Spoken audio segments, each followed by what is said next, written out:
Well, I got arrested. Probably you guys know already, right? So I train myself mentally to be able to go down peacefully.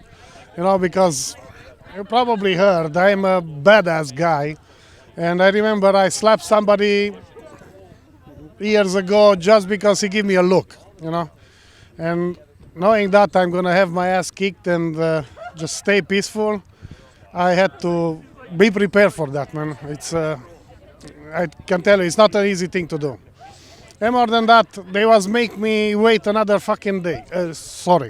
Another day. I was thinking they gonna arrest me a day before. I was so ready for that, and they keep me waiting, man.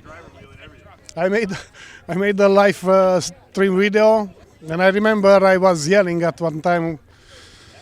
Can I say it? Come, motherfuckers! I'm right here. So, yeah, they heard me, so they came. And I went down on my knee, and they tried to push me back, and I said, no, I'm a driver. Then they said, yeah, arrest him. So they pulled me back between them, right on my belly. I got a few guys jumped on me.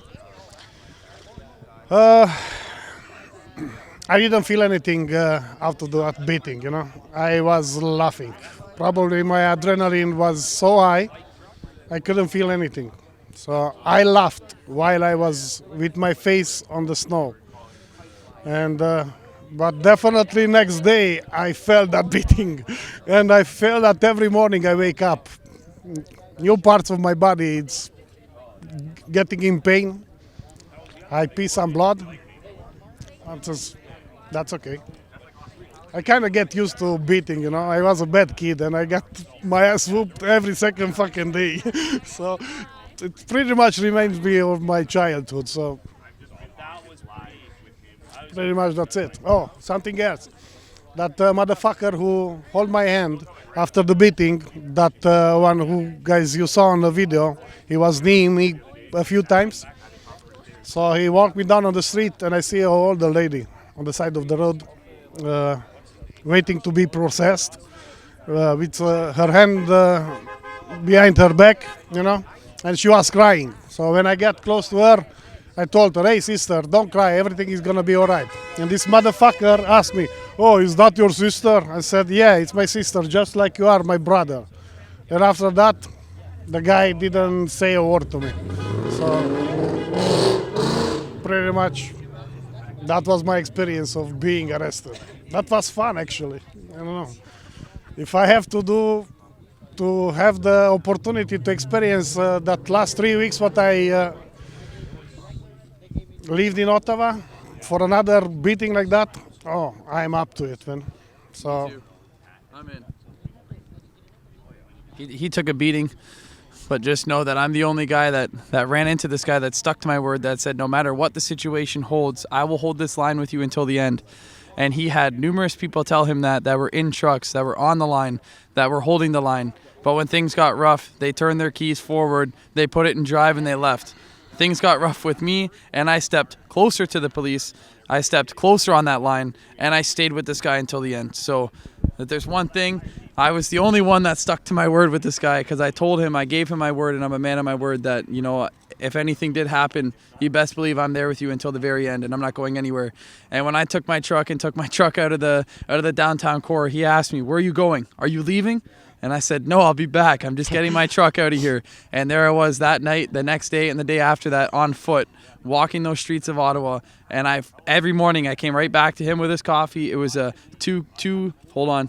It was Sweet a large. cream. I was gonna say it, man. You just cut me off.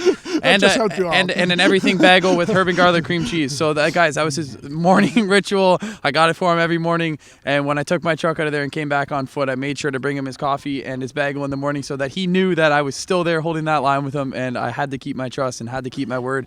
And here we are today, his welcome home party. I set this up for him. It was supposed to be a surprise, but somebody went 23 days without Instagram and decided, oh, the convoy's over, let's make Instagram now, and kind of ruined the surprise on me. But we had a nice dinner at my house, and his family came over and everything, and now we're all here showing love and showing support for this guy here. He's one of the realest guys that were in that convoy, and one of the most beautiful men that was in there. And you know, his daughters have a absolute superhero as a father. So, Is my hair okay? yeah. Well, the fix this part right here. Right there. Okay, we're good. Yes, this guy's an absolute beauty, guys. I love him to death. I don't feel like I did something heroic, you know. I did what probably every man should do.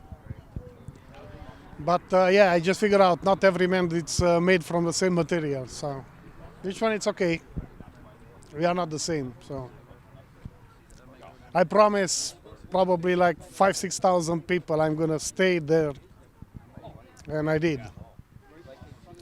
Well, I have to move from that fancy hotel up on the hill, and I guess some people they get disappointed because they came to see me every day over there, and probably the next day they say I'm gone. Who knows? If they knew I was there in the front of the parliament, or probably they was thinking I went back home, just like the rest of the week guys. You know. That was awesome when they moved you up there. Oh, that was the most memorable moment. I know. Whole experience. It's true. I'm gonna talk about that. Yeah. Hold on, you gotta. This is the story that we have to tell. Yeah, you have to order. So, guys, this is one of the most memorable moments, in my opinion, of the whole entire convoy that happened. So, I got a lot of notices that my truck was going to get towed, and I was freaking out a little bit. So I chained my truck to his truck and Christian's truck behind us. I parked on an angle and had them box me in. We chained up. I left. I went back to the hotel, and I get a phone call from a gentleman in South Carolina that was watching a live stream that said, "Hey, man, they're cutting the chains off your truck." And I was like, oh, my God, my truck is going to get towed. It's going out of here. This is not good. So I rushed back downtown Ottawa, and I seen that Christian was gone, and it was just me and him left on the line. And I was like, we got to get our trucks out of here, or we are both getting towed, because where we were parked right on Elgin there. So they could have just came in on that back road, picked us up, and took us out of there. So I went on live on Instagram, and I think within 5 minutes, I had about 300 or 400 people come down to my truck and his truck. They all linked arms. They all formed a line across all three entrances, so the cops couldn't come in at all. They all sang "O Canada." I don't even know. They all yelled "freedom," "hold the line." It was just, honestly, it was so amazing to see all these people come together. And it was, I think, 10:30, 11 o'clock at night. It was late, and everybody came together out of nowhere. And as much as we were still standing there, and I was trying to delay it so he could show up to move his truck, we couldn't wait any longer, so I moved my truck first. And then everybody walked behind me all the way up Wellington until I got in front of Parliament. And then we all ran back down the street to assist him to get up. He got all the way up towards Parliament, and his truck got stuck. So everyone was telling us to move back so he could get a running start at it again. But instead we said, no, that's not happening. We all ran to the back of his truck, about 100 of us on the sides of his truck, and we pushed him up the street, guys. And it was honestly so amazing. And just to hear everybody cheer and hear everybody chant was just, you couldn't put words to describe that feeling. And everybody was speechless. All they could do was yell and scream and just say thank you. And when this guy got out of his truck after we parked, the amount of people that came up and gave him a hug and said thank you for still holding this line, and thank you for not leaving, and thank you for not going anywhere. They know we were not going anywhere. And that was when the next day I came back and his truck was gone, and I thought he left, until I found out he moved closer to Parliament and he was on that front line in front of the stage. So that was definitely the most memorable moment that I got to experience being in Ottawa. Just, it was late, dark. The mood was down because, you know, they put the injunction in for no honking and all this stuff. So everybody's morales were completely down. And that was a turning point in the convoy for everybody. It gave everybody hope. It gave everybody strength. And it gave everybody the will to want to stay and fight even harder than we were to begin with. So that was definitely the most memorable moment, was when we got our trucks off at Elgin and Wellington and moved them right up to Wellington and Metcalfe. It was absolutely amazing, guys. Absolutely amazing.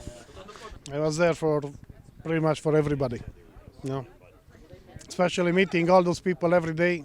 Some of them, they came to my truck, shaking hands with me. They was already crying.